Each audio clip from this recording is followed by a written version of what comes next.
tema que estábamos viendo la anterior clase es el relativo a la historia clínica y lo que es la anamnesis, la descripción de algunas manifestaciones propias del sistema musculoesquelético y todo aquello. Si no me equivoco, habíamos quedado en esta diapositiva, ¿no? Disminución de la capacidad funcional, y a seguir tengo esta otra que es parte de los motivos por los que llega el paciente a la consulta. A veces son pacientes de edad avanzada, otras veces son niños acompañados de sus padres. Creo que la mayoría son niños que llegan por este problema de la deformidad, ¿no? De hecho, la deformidad siempre es una manifestación objetiva, es algo que llama la atención, es algo que está fuera de lo normal, fuera de los límites anatómicos, digámoslo así. Entonces, todo lo que habla de deformidad se refiere a una alteración anatómica en el cuerpo humano. La mayor parte de las deformidades son congénitas en el sistema musculoesquelético. Hay muchísimas deformidades congénitas que a veces inclusive pasan un poco desapercibidas. ¿Ok? Dentro de las malformaciones congénitas podemos mencionar la desviación de las piernas, un brazo o una pierna más corta que la otra. Podemos mencionar polidactilia, son niños que tienen un dedo y hasta dos dedos supernumerarios, o personas que tienen ausencia completa de una extremidad. ¿A eso qué se le llama? ¿Alguien sabe? Amelia. Amelia, exactamente. Y a veces solamente tienen una parte de la extremidad, muchas veces solo la mano que sale del hombro. ¿Cómo se le llama eso? Focomelia se le llama. Unos deditos que salen por aquí arriba, como las focas, pues. De ahí viene focomelia. Y así, los dedos unidos entre sí con unas membranas, muy parecido a la pata de algunas aves, ¿no? Que tienen los dedos unidos por membranas, se llama sindactilia, y así sucesivamente. Entonces, las malformaciones congénitas pueden estar en las extremidades, en la columna, y muchas de estas se acompañan de otras malformaciones en otras partes del cuerpo. Por ejemplo, puede haber un labio leporino, puede haber malformación cardíaca, malformaciones anorrectales, en fin, muchas cosas relacionadas con la malformación congénita, ¿ya? Dentro de lo adquirido, pues también hay una gran variedad de deformaciones que están relacionadas con trauma, secuelas de traumatismos que se han producido en el pasado. También pueden haber situaciones de artritis, artrosis, procesos degenerativos en el cuerpo por envejecimiento, sobre todo en gente mayor, que van a generar deformación. ¿Ok? Entonces, todo esto vamos a ir viendo más adelante a medida que vamos avanzando la materia. Pero cabe señalar que estas son algunas de las deformaciones que se encuentran en el sistema musculoesquelético. La deformación angular es aquella en la que el eje de la extremidad o la columna está desviada. Aquí podemos mencionar fácilmente lo que es la escoliosis, la cifosis, la hiperlordosis lumbar, ¿no? Normalmente tenemos una lordosis fisiológica, pero por determinadas circunstancias puede haber una hiperlordosis causante de dolor, causante de alteraciones en la marcha, etc. Y en las deformidades angulares también mencionar lo que es el genu valgo, desviación de las rodillas para adentro, ¿no? Las piernas se van para afuera, el genu varo, etcétera, etcétera. Deformidades torsionales o rotacionales, existen muchas.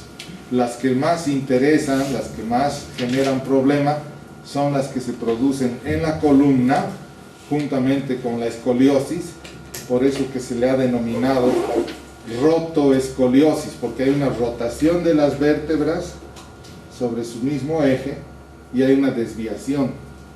Entonces hay que corregir ambas cosas muchas veces. Pero también puede haber rotación y deformidad torsional en las extremidades inferiores. Muchas veces son esos niños que caen con frecuencia. La preocupación de los padres es que su hijo cae y cae y cae, todo el tiempo anda cayendo.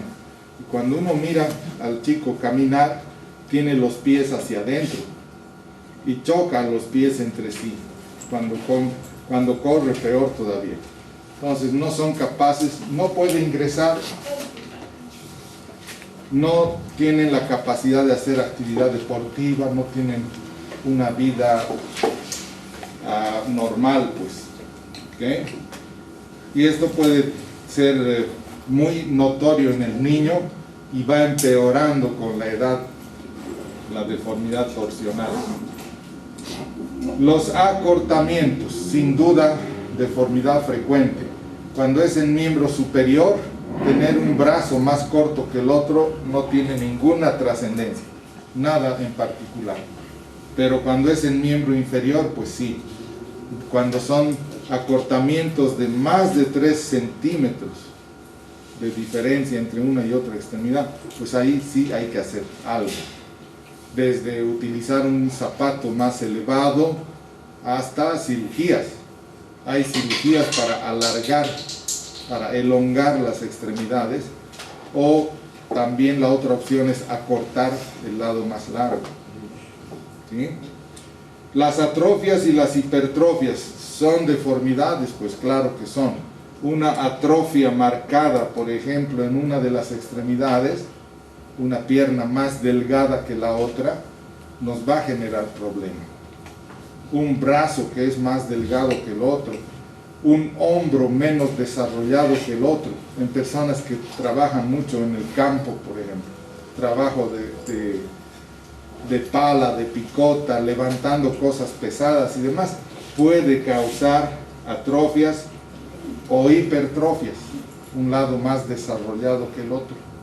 Y hay niños que nacen con hipertrofias asimétricas, solo de un lado. Bueno, entonces, sea cual sea la sintomatología o los signos objetivos por los que viene el paciente, siempre se tiene que hacer este análisis, ¿no? Preguntar al paciente o a los familiares si el inicio de su cuadro ha sido brusco, de un día para otro, por ejemplo, de la noche a la mañana. Muchas veces te dicen, me dormí normal y desperté con tal cosa. Puede ser el dolor, el edema, la deformidad, lo que sea, ¿sí? Bruscamente, de un día para otro. Gradual, que se toma varios días y va en aumento, ¿no? Va creciendo de menos a más, generalmente. Y el insidioso es aquel que aparece y desaparece abruptamente. Aparece y desaparece y vuelve a aparecer, ¿sí? De una forma muy irregular, lo vamos a decir así. Entonces, esto es importante en el momento de elaborar un diagnóstico, pues, un probable diagnóstico. Todo es importante para hacer el diagnóstico. Es importante también analizar y preguntar al paciente acerca de la evolución del cuadro, cuánto tiempo de evolución tiene, así como cuando les hablé del dolor, ¿no? Dolor agudo, subagudo, crónico, muy importante para el tratamiento, pero igual con los otros síntomas por los que llega el paciente. Y el progreso de la enfermedad, si es que ha ido empeorando, o de repente te dice antes estaba peor que ahora, hoy he llegado al consultorio y me duele menos o se siente menos la molestia. Y en cuanto a la intensidad o severidad, también debemos preguntar qué tanto se manifiesta este problema y perjudica en la vida diaria del paciente. En algunos casos son pacientes que viven prácticamente postrados, ya no se mueven por causa del problema, o necesitan ayuda. Si no tienen un par de muletas, necesitan silla de ruedas, o necesitan a los familiares para que los trasladen de un lado al otro. Entonces eso es importante también. Y las modificaciones que sufren, las deformaciones, los dolores y todo aquello que hemos analizado debido a factores externos, ¿no? El clima, la alimentación, el estrés, medicamentos que usa, medios físicos, de repente cada vez que le hacen masajes y aplican calor en la zona, pues disminuye el malestar y todo aquello. Y también analizar siempre que tenemos un paciente con un cuadro, más aún si no es por trauma, si es por alguna enfermedad somática misma, analizar esto, si hay fiebre, si ha habido en algún momento aumento de la temperatura, no solo local, sino sistémica, puede ser un cuadro infeccioso, desde luego, compromiso del estado general, muchos padecimientos articulares y musculares se acompañan de alteraciones generales, ¿no? Malestar, etc. Pérdida de peso, no debemos olvidar que las grandes pérdidas de peso casi siempre están relacionadas con cáncer, con tuberculosis, con VIH y últimamente también los problemas psicosomáticos, ¿no? Incluyendo lo que es la anorexia nerviosa y todo aquello. Astenia, anorexia, si hay supuración, imagínense un paciente que les llega con la pierna caliente, con aumento de volumen y además hay supuración, hay una fístula por donde está saliendo pus. Con seguridad va a tener un proceso infeccioso en el hueso, ¿sí? Hay una cavidad, hay un absceso, hay tejido muerto. Muchas veces se manifiesta de esa manera. Y a los antecedentes que nunca debemos dejar de lado. Importantísimo considerar antecedentes hereditarios, porque pueden tener cierta relación con el problema. Aquí les pongo solamente como ejemplos la exostosis múltiple. Es una enfermedad relativamente frecuente y se transmite genéticamente de padres a hijos, más común en los varones. La acondroplasia, ¿alguien sabe qué es la acondroplasia? Hay zonas geográficas en el mundo donde hay más acondroplásicos. No tiene nada que ver en realidad con el lugar, pero sí con la genética. ¿Qué es la acondroplasia? Es con el mismo comportamiento del Eso, el enano desproporcionado, ¿sí? Cuando uno dice enano no es discriminación, enanismo es una enfermedad. Y hay dos tipos de enanismo, ¿no? El acondroplásico y el hipoplásico. El hipoplásico es el que tiene muy baja estatura, pero bien proporcionado. Todas sus partes están bien proporcionadas. El acondroplásico tiene la cabeza grande, el tórax es grande, pero las extremidades muy cortas. Típico de aquellos que trabajan en los circos y tal, ¿no ve? Haciendo reír a la gente. Una pena. Pero eso es.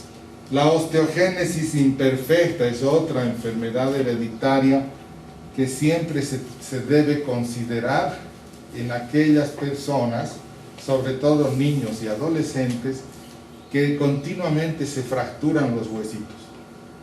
Hay casos de niños que nacen con fracturas. Desde el momento del parto ya tienen fractura de fémur, de la clavícula, pasa una semana y se les fractura la tibia, que el peroné, que aquí, que allá, siempre están fracturados y van adquiriendo deformidades y severa discapacidad también. La luxación congénita de cadera viene a ser la malformación congénita más frecuente del sistema músculo-esquelético. Ojo, puede ser pregunta de examen, como puede que no. La diabetes, enfermedad genética que no solamente provoca alteraciones hemodinámicas, ¿no? También en el sistema vascular, periférico, en los nervios periféricos, es bien conocida la neuritis en el paciente diabético, y otras malformaciones, incluso genera alteraciones articulares en caderas, en rodillas y demás. Y los antecedentes personales que tampoco podemos dejar de lado. Lugar de residencia, el trabajo, muchas veces el trabajo y los deportes son los causantes del problema, pues, por el que está viniendo. Es cuestión de indagar, investigar un poco, y vamos a encontrar con que ahí había estado el problema. Muchos pacientes que tienen que cambiar su actividad laboral para eliminar el problema. Tipo de alimentación, enfermedades que ha tenido en el pasado, antecedentes médicos como trauma, cirugías, enfermedades crónicas, deformidades previas que posiblemente han sido corregidas o no, que pueden tener relación con el problema actual. Y luego pasamos al examen físico, chicos. No podemos dejar de lado el examen físico. Toda historia clínica tiene que contar con un examen físico, pues. No puede ser solo el interrogatorio y luego despedirse del paciente, ¿no ve? Porque muchas veces hablamos de la medicina deshumanizada, ¿sí? Entre el paciente le hacemos unas cuantas preguntas y le damos la receta, le decimos ya está, váyase, puede tomar esto, y nos olvidamos del examen físico. Muchos pacientes reclaman cuando no se les hace un examen físico, dicen, ni siquiera me ha visto el doctor, ni me ha tocado. Y eso es bien común acá, en todas partes del mundo, pero creo que en Europa está peor la cosa. ¿Ya? Entonces la tecnología es también un poco culpable de este hecho.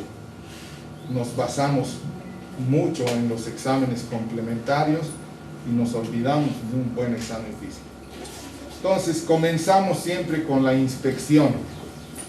Todo lo que se ve, después se toca.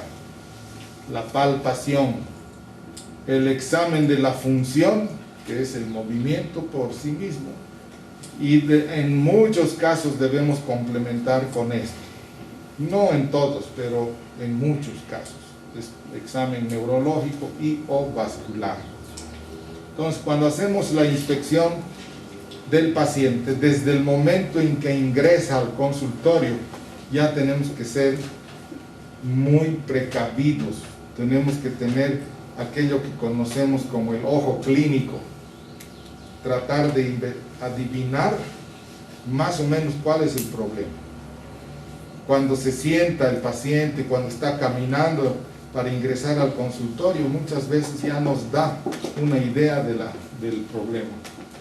Entonces, visualizar con mucho cuidado la postura del paciente, cuando está de pie, cuando está sentado. Los ejes clínicos, las desviaciones que puede tener en las extremidades o la columna. Ya les he hablado de lo que es el varo, el valgo, son desviaciones a veces muy groseras, perfectamente visibles en las extremidades. El antecurvatum y el recurvatum también son deformaciones que alteran el eje clínico. ¿Qué es un antecurvatum? Desviación anterior de una de las extremidades, y el recurvatum cuando se va para atrás. Por ejemplo, hay personas que se paran y las rodillas están atrás, ¿sí? Allí atrás, así arqueadas están las rodillas para atrás, y esa es su postura natural, y el paciente cree que es normal, dice así he nacido y no me da problema, pero en el fondo sí da problema y puede ser la causa por la que está viniendo el paciente. Las alteraciones regionales. Los dermatólogos siempre dicen que la piel es el alma de una persona. A través de la piel se manifiestan muchas enfermedades. En parte sí tienen razón. Pero aquí nos interesa saber básicamente lo que son las alteraciones tróficas. El trofismo. ¿Sí saben lo que es trofismo? ¿Qué es? Nutrición muscular. ¿Perdón? Sería la nutrición muscular. La nutrición de los tejidos. Puede ser piel, puede ser músculo, puede ser cabello, puede ser las uñas. Cuando hay uñas atrofiadas, son esas uñas secas, descamadas. Hay uñas que se desprenden inclusive en algunos pacientes. Esa es una alteración trófica. La caída del cabello, la calvicie, el ser careca le llaman, ¿no ve? En portugués, es una alteración trófica, que puede ser por envejecimiento, puede ser por estrés, puede ser herencia, el tipo de shampoo, pueden ser muchos factores que influyen ahí. ¿No ve? La piel muy grasosa, ¿sí? Piel seca, piel húmeda, son factores que nos pueden dar la evidencia de alguna patología. A veces los pacientes con hipertiroidismo, por ejemplo, tienen la piel muy húmeda. Los hipotiroideos tienen piel seca. Los pacientes con artritis reumatoidea de larga evolución tienen piel seca. Y hay gente que tiene trastorno neurológico, que tiene también alteraciones en la piel. Han debido escuchar hablar del mal perforante, ¿sí? Mal perforante plantar, o aparece en cualquier parte del cuerpo una úlcera sin que exista una causa definida. No ha habido traumatismo, no apretó el zapato, no nada, y aparece la úlcera. Ese es un trastorno trófico. Puede aparecer incluso en la diabetes por mala nutrición, precisamente por mala vascularización, ¿sí? Pacientes que están postrados mucho tiempo en la cama, en estado de coma, qué sé yo, con parálisis o lo que sea, generan úlceras, ¿no? Úlceras por presión en los talones, en el sacro, en los codos, etc. Esas son alteraciones tróficas también. Entonces, ver piel, tejidos blandos y hueso. Cuando digo tejido blando también me refiero a músculos y tejido celular subcutáneo. Una persona que está completamente desnutrida, hay un adelgazamiento del cuerpo. Vulgarmente decimos, ese paciente está piel y hueso, ¿no ve? Pues ese tiene alteración trófica, pues no hay musculatura, no hay tejido celular subcutáneo, no hay tejido adiposo. Entonces realmente está piel y hueso, por muchas razones. Y las alteraciones tróficas en el hueso se manifiestan por osteoporosis. Entonces recuerden ustedes que la osteoporosis, que vulgarmente conocemos como descalcificación del hueso, es una alteración trófica, ¿okay? Por mala nutrición, muy frecuente en la edad avanzada, pues, y más todavía en la mujer posmenopáusica. El examen o la inspección en movimiento se debe hacer cuando el paciente está caminando. Hay que hacer un breve estudio de la marcha. Bueno, esto es más de interés de los que hacen la rehabilitación, los fisioterapeutas, ¿no? Rehabilitadores, los fisiatras y tal. Entonces, muy importante saber que la marcha tiene 3 fases. Primera fase de apoyo o soporte, segunda fase propulsión, tercera fase balanceo. Si hay alteración en alguna de estas 3 fases, desde luego que la marcha va a ser anormal, ¿sí? Solamente saber eso. Si tienen algún interés en investigar y leer algo sobre la marcha, pueden hacerlo, pero no es tan importante para nosotros, como les digo, más para los rehabilitadores. Y ahí están los tipos de marcha que ya antes habíamos visto. Las alteraciones de la marcha, la claudicación, ¿no?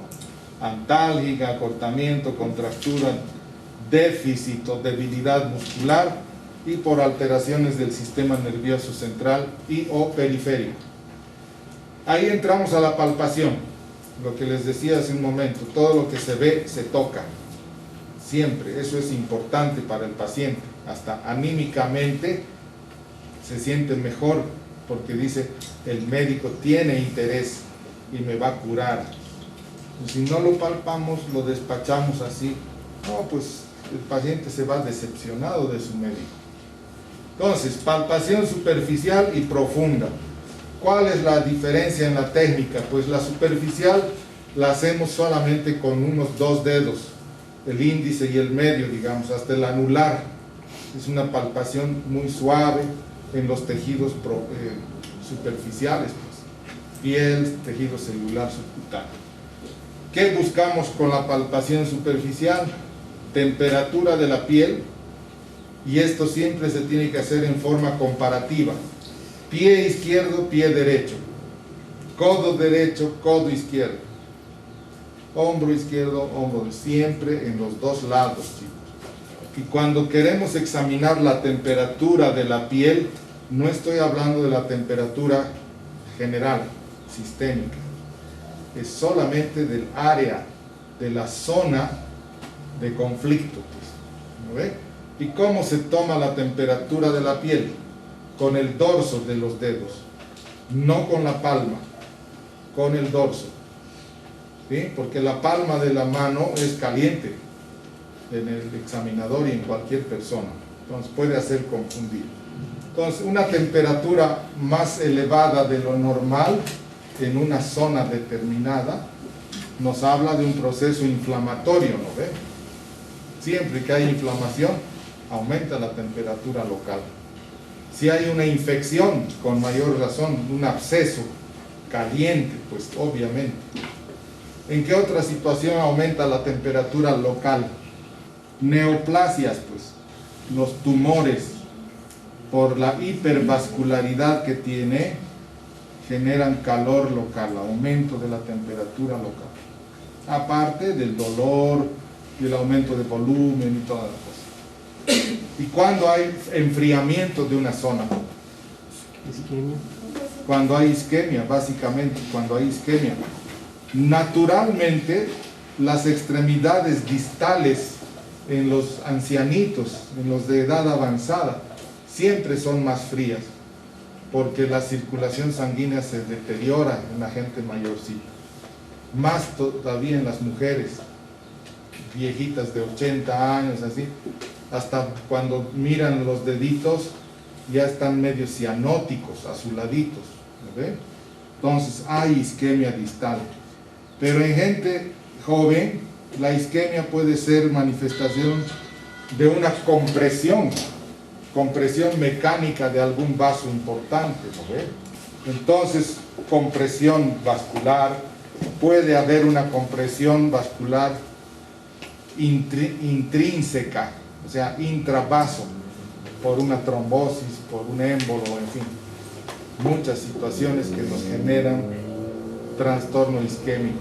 Los diabéticos tienen isquemia por vasculopatía crónica y así.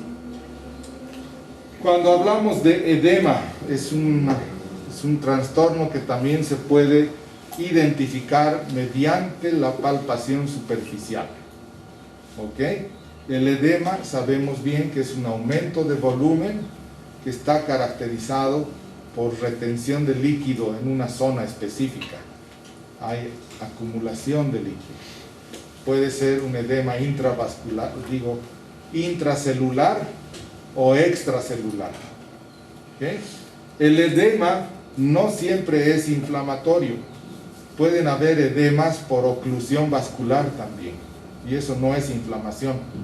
Pacientes con varices, insuficiencia venosa, el retorno de la sangre ya no es el mismo, ¿no ve? Entonces los pies los tienen edematizados. permanentemente. En las mañanas menos porque han estado en posición horizontal, pero ni bien comienza el día y comienzan a pararse y caminar y tal, se les va hinchando los pies. ¿En qué otras situaciones hay edema que no sea inflamatorio? Embarazadas. En las embarazadas por disminución del retorno venoso, sí, también. Después puede ser por trastornos metabólicos. Trastorno metabólico, a ver, ejemplo, una hipoproteinemia, falta de proteína en la sangre, en el cuerpo, genera edema. ¿Sí? A los pacientes hipotiroideos suelen tener edema difuso, edema en todo el cuerpo, se le llama mixedema, por ejemplo. También por problemas renal, una insuficiencia renal, van acumulándose sustancias tóxicas en la sangre y el paciente hace un edema. En la insuficiencia cardíaca congestiva, igual, edema incluso dentro del abdomen, pues produce lo que conocemos como, cuando hay un edema en todo el cuerpo, ¿cómo se le llama? Anasarca. Edema en todo el cuerpo, hasta los párpados están hinchados. Y el abdomen, a veces hay que meter jeringa y aspirar el líquido que hay en el abdomen, que está lleno de líquido. Ok, entonces, a través de la palpación superficial veremos si ese edema es muy localizado o es difuso, por una parte. Después, ¿qué más? Para el estudio del edema, tenemos que ver si es un edema agudo o es un edema crónico. A veces el paciente no nos dice la verdad, pues nos dice, desde hace años tengo esto así hinchado, pero cuando palpamos nos damos cuenta que no es cierto. El edema agudo es un edema con intenso dolor y mucha tensión. Hay un aumento de la tensión local. En el edema crónico ya no hay tensión, es más blando el edema. Hay un signo que se llama el signo de la fobia. Cuando uno aprieta el dedo ahí en la piel y lo deja así unos fracción de segundos, pues queda la depresión, ¿no ve? Entonces, cuando es un edema agudo, a los pocos segundos vuelve a la normalidad esa depresión. Pero si es un edema crónico, queda hundido durante varios días o semanas, hasta meses. Cuando el paciente retorna a su control después de un mes, persiste ahí hundido el dedo. Ese es un edema crónico. Y acá tenemos nuevamente que palpar para investigar si hay trastorno trófico, alteraciones en la piel, piel seca, piel húmeda, piel rugosa, áspera, etcétera, etcétera, etcétera. Luego pasamos a la palpación profunda. Y aquí vamos a investigar zonas dolorosas. Incluso hay aquellas zonas que conocemos como zonas gatillo. Apenas tocamos y el paciente salta de dolor, ¿sí? Con un simple toque. Entonces, zonas dolorosas son bastante frecuentes, pues, en el hombro, en todas partes del cuerpo, donde presionamos y surge el dolor. Tenemos que ver con mucho cuidado los relieves óseos y musculares.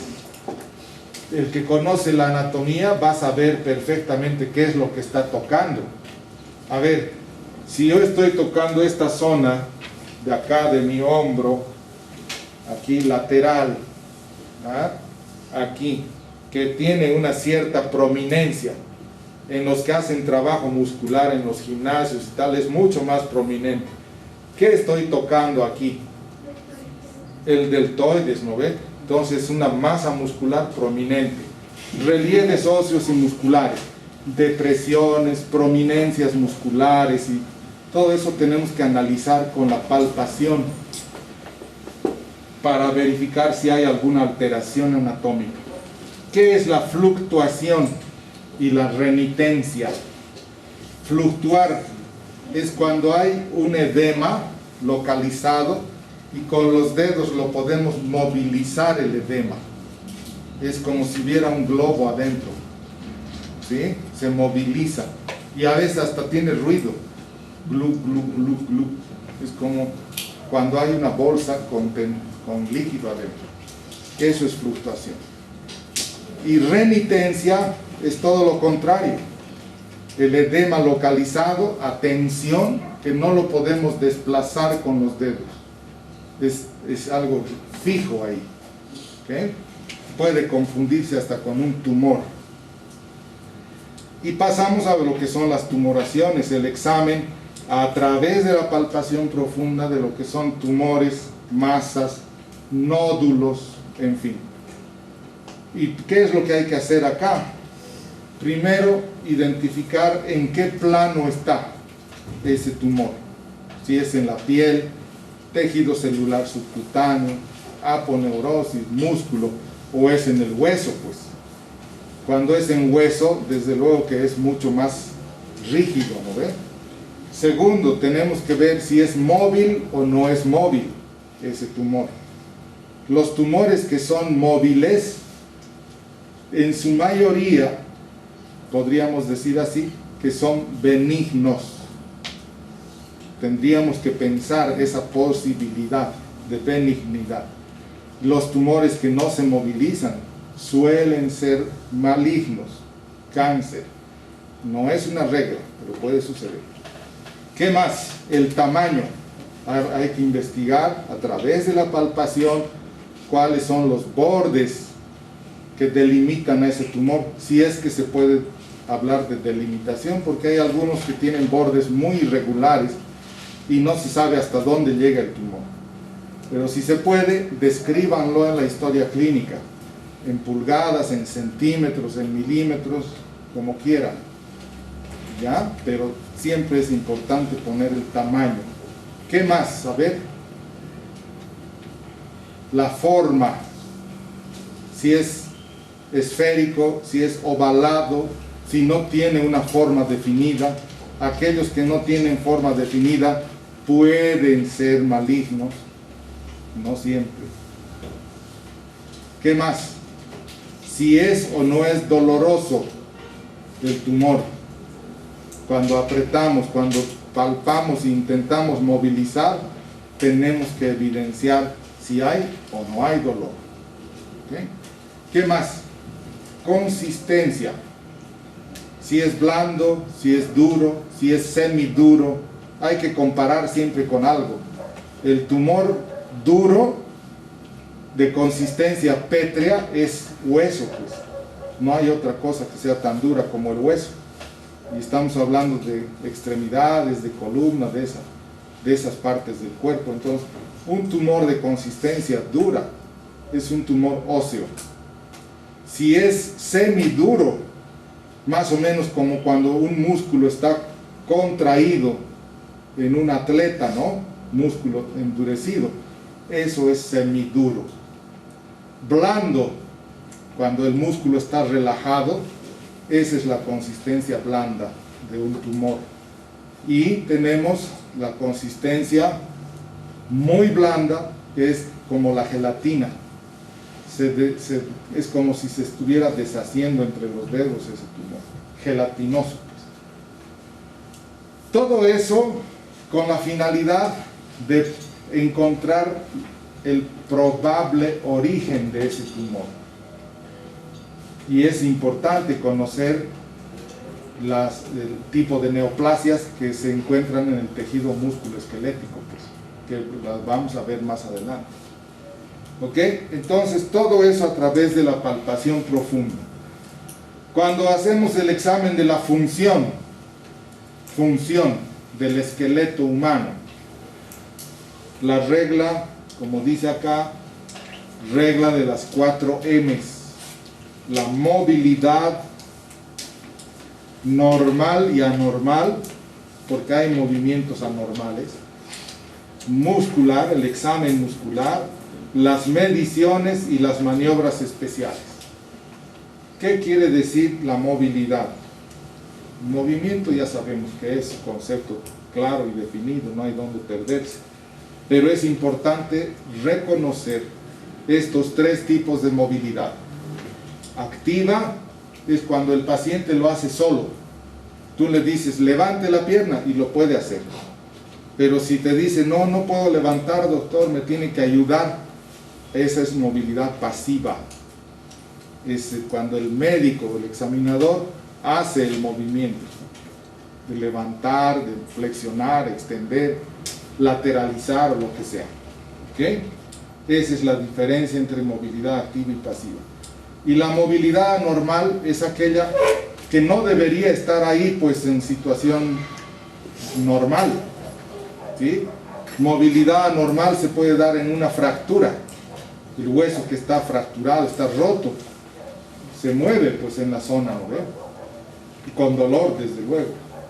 Movilidad anormal puede haber cuando hay ruptura de ligamentos rotos, hay luxación de la articulación y se va de un lado para el otro. Esto particularmente es muy importante, sobre todo en las rodillas, porque hay que operar. Es muy importante en el hombro, que tiende a dislocarse el hombro. Eso es movilidad anormal. Y movilidad anormal también existe en algunos cuadros neurológicos. El temblor es anormal. Las convulsiones son movimientos anormales. Claro, hay diferentes tipos de convulsiones, pero en la mayor parte de ellas hay pérdida de conciencia. El paciente cae y comienza a agitarse desmesuradamente, desordenadamente y muerde su lengua, puede hasta arrancarse la lengua, etc. Entonces eso es convulsión. El temblor puede ser algo relacionado con ansiedad, con estrés, con frío, trastornos hormonales, tiroides, en fin, ¿no? El Parkinson tiene temblor y así sucesivamente. Pero a ver, otros movimientos involuntarios, anormales, son por ejemplo la ataxia. Después tenemos los tics, el tic nervioso, ¿no? Hay personas que cuando están nerviosas comienzan a guiñarte, así da la impresión de que se estaría haciendo la burla más o menos. Entonces eso es un movimiento anormal y así sucesivamente. La función muscular, importante en el terreno de la rehabilitación también. Pacientes que han sufrido accidente, han sido intervenidos y tal, y se los manda a que se rehabiliten, a que hagan trabajo muscular y articular para recuperar la función. Hay que conocer esta escala de Daniels. Esto lo van a encontrar en el internet y en cualquier libro, pues. Entonces, en esta escala, hay otras escalas, pero esta es la que más se usa. Del 0 al 5. 0 es cuando el músculo está completamente muerto, paralizado está. No hay reacción. A veces ni eléctrica, le ponen un cable eléctrico ahí y ponen la corriente. No reacciona el músculo, no se contrae. El 1, contracción pero sin movimiento articular. Solo se contrae el músculo pero no hay movimiento. 2, amplitud total de movimiento eliminando la gravedad. La 3, arco completo de movimiento contra la gravedad, o sea, de abajo para arriba, pero no contra resistencia. O sea, no puede mover contra la resistencia que ejercemos con la misma mano, digamos. Hay muchos viejitos, ancianitos de 80, 90 años, que apenas llegan al 3, porque ya no tienen masa muscular. Están completamente debilitados los viejitos. 4, amplitud total de movimiento contra cierta resistencia y contra gravedad. Y la 5 es cuando el músculo está completamente normal. Amplitud normal contra fuerte resistencia y gravedad. ¿Sí? Persona joven, sana, sin ninguna alteración, sin antecedentes, sin nada. Las mediciones, para esto se utiliza un instrumento que se llama la cinta métrica, ¿no? Cinta métrica, lo que usan los que confeccionan ropa, pues, los sastres, las modistas.